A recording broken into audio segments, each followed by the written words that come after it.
The night I opened my door, I never expected the person standing outside to change the meaning of family forever. She was my neighbor, a woman I had barely spoken to for months, holding a small bag in her trembling hands and carrying a lifetime of pain in her eyes. In that moment, I realized that sometimes the people closest to us are the ones whose silent struggles we know the least about. If you believe in kindness, second chances, and the power of helping someone when they need it most, please like this story, share it with someone who needs hope, leave a comment, and subscribe to the channel Echoes of Hope for more stories that remind us humanity still exists. My name was Rowan, and for years I lived a life that looked peaceful from the outside but felt painfully empty from within. I had a small apartment on the third floor of an old building where the hallway lights flickered, the walls carried the sounds of strangers, and everyone seemed to be fighting battles they never talked about. I worked long hours, came home to silence, and learned how to convince myself that being alone was the same thing as being independent.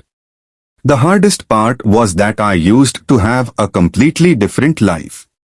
I once had a home filled with laughter, warm meals, and conversations that lasted late into the night. But after losing the people I loved most, I slowly became someone who avoided memories because they hurt too much. I stopped inviting people in, stopped trusting happiness, and turned my apartment into a place where I simply existed.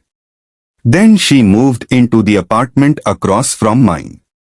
Her name was Maris. She was quiet, polite, and always seemed to walk through the hallway as if she was trying not to take up any space.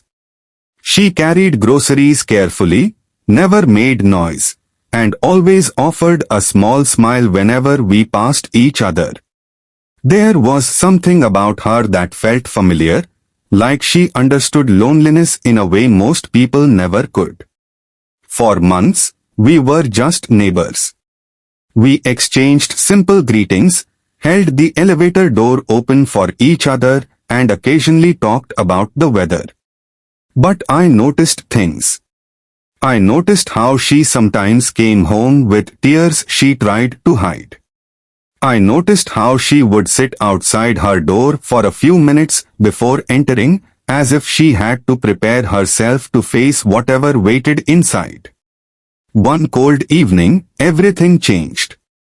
I had just returned from work when I heard a strange sound in the hallway. It was not loud, but it was impossible to ignore. It was the sound of someone trying to stay strong while quietly falling apart. When I stepped outside, I saw Maris sitting on the floor beside her door with her belongings scattered around her. Her hands were shaking. Her face was pale. The confident little smile she always wore was gone. I learned that she had lost her job unexpectedly and could no longer afford the apartment. The landlord had given her a short amount of time to leave. She had no family nearby, no place to go, and no idea what tomorrow would bring. For a moment, I saw myself in her. I remembered the nights when I also felt like the world had moved forward without me. I remembered wondering if anyone would notice if I disappeared. That memory stayed with me. Without thinking too much, I invited her inside. My apartment was not impressive. The furniture was old, the paint was fading, and the rooms were filled with reminders of the past. But it was warm, safe, and quiet. Maris sat on my couch while I made tea, and for the first time, I saw a small piece of relief return to her face. That night, after hearing more about her situation, I made a decision. I walked over to her apartment the next day, helped her pack her things, and when she looked at me with uncertainty, I told her she did not have to face everything alone. I said, "Move in with me." The words came out before I could overthink them. It was not a romantic moment or some perfect movie scene. It was simply one lonely person offering another lonely person a place to breathe. But what happened next was something I never expected. Maryse looked at me with tears in her eyes and asked if she could stay longer than that. Those words stayed with me because I realized she was not only asking about a room. She was asking if she was allowed to belong somewhere.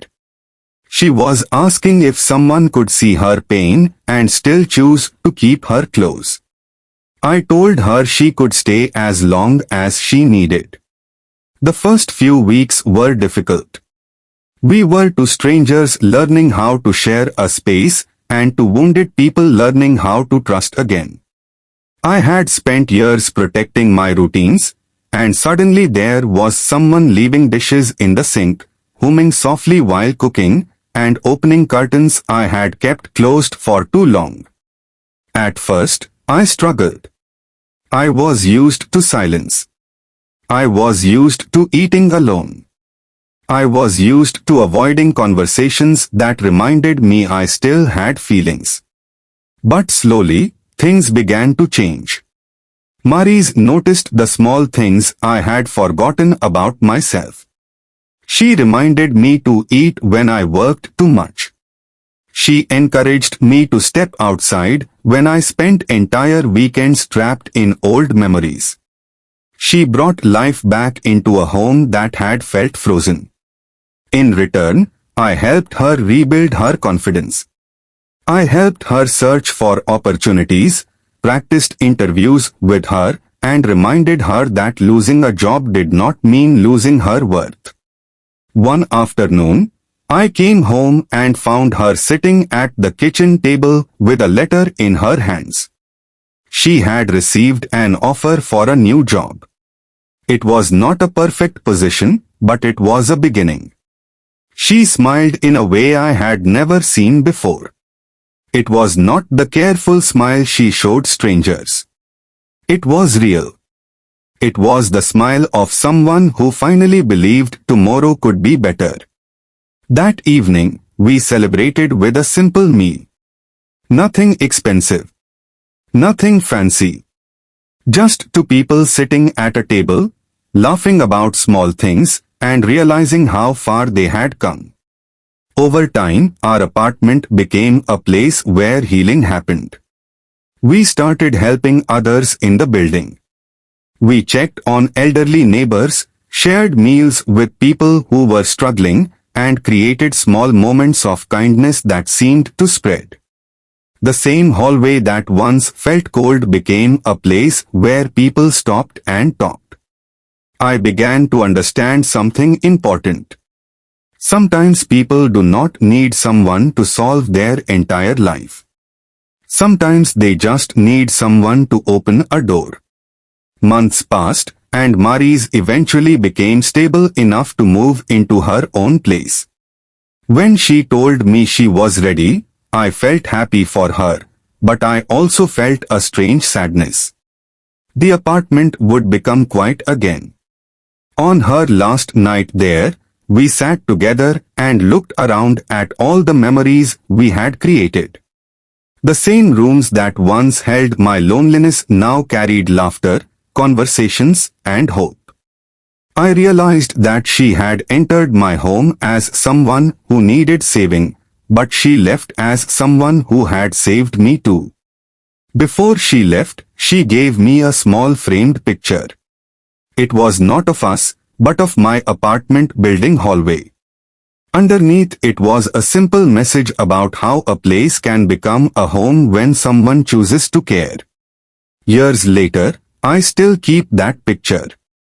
Life did not become perfect after Maryse left. I still had difficult days. I still missed the people I lost. But I was no longer afraid of opening my heart. I had learned that pain does not disappear when we hide from it. Sometimes it becomes lighter when we share it.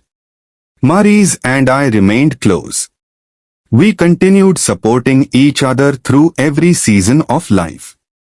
We celebrated victories, survived hardships, and always remembered the night when two neighbors stopped being strangers. Looking back, I think about how easily I could have walked past that hallway.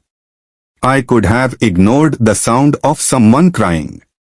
I could have convinced myself that her problems were not mine. But a small act of kindness created a connection that changed two lives. And maybe that is what we all need to remember. The people around us are carrying stories we may never see. The person smiling beside us might be fighting a battle. The neighbor behind the door might be waiting for someone to simply care. Before this story ends, please leave a comment sharing what kindness means to you. Your words might inspire someone who needs hope today. If this story touched your heart, please engage with the video by liking, sharing, and subscribing. Every interaction helps these stories reach more people who may need a reminder that compassion still exists. Because sometimes the biggest miracles do not arrive with noise. Sometimes they knock quietly on a door, holding a small bag, asking for one simple thing, a place where they can finally feel they belong.